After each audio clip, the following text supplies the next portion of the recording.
السلام عليكم ورحمة الله تعالى وبركاته، إخواني أخواتي أبنائي بناتي.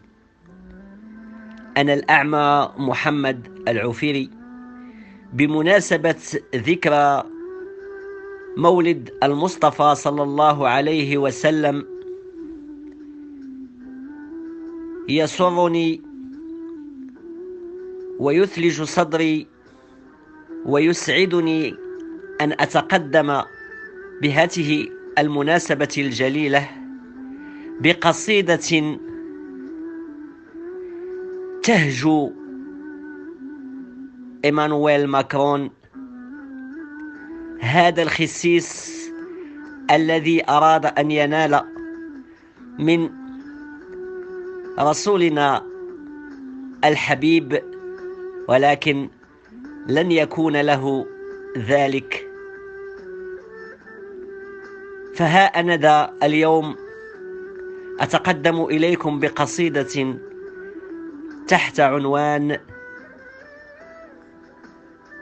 توبيخ كورونا لإيمانويل ماكرون. توبيخ كورونا لإيمانويل ماكرون. أنا كوفيد 19 لن يسعني مجلد لتوبيخ كورونا مزدري النبي الرسول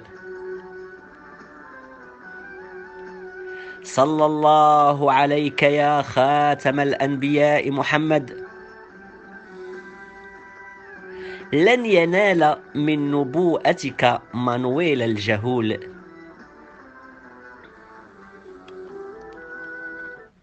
إنا أعطيناك الكوثر، وعد رباني مؤكد.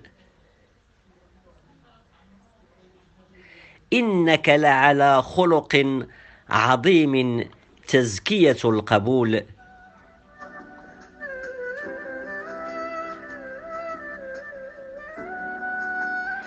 أنت يا ماكرون دمت ذو سلوك مؤبد، خساسة يا عاشق أستاذته الكسول.